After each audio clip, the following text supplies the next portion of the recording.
to the matters of government in our education system, how we educate people and how we run the city.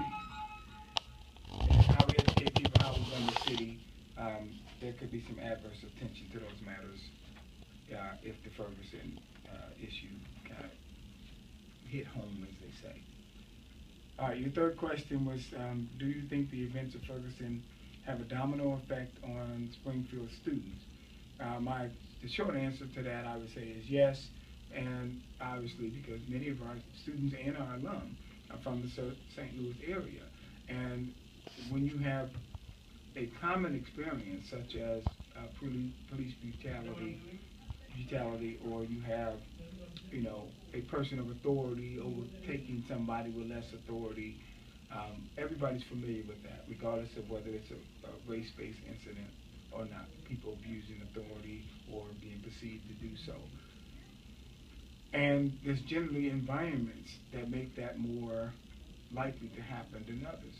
So if you are if you have a police force that's predominantly one race and a community that's predominantly another, or area, likely there's going to be some conflict. And just like if you have a city that's predominantly one race and less than others, there's going to be conflict eventually, and the people with the more numbers, the majority numbers, will likely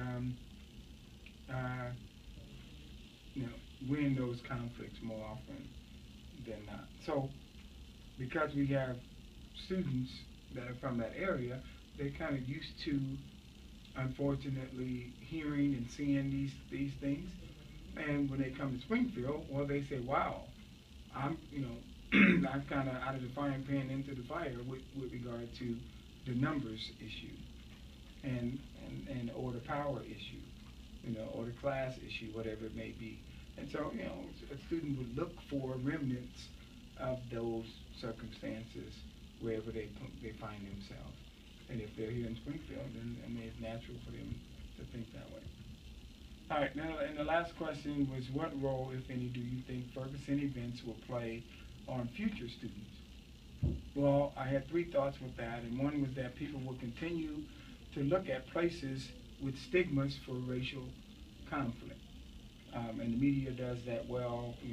Ferguson is now a place where nationally people think of as a place where police brutality can happen, and that community people may be unsafe if not protected by some authority.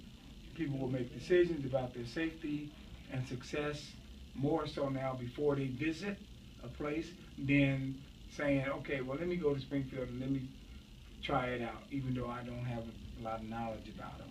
I think people will start researching more the area and then say, when they come here, it'll be less experimental and more knowledge-based, research-based than before.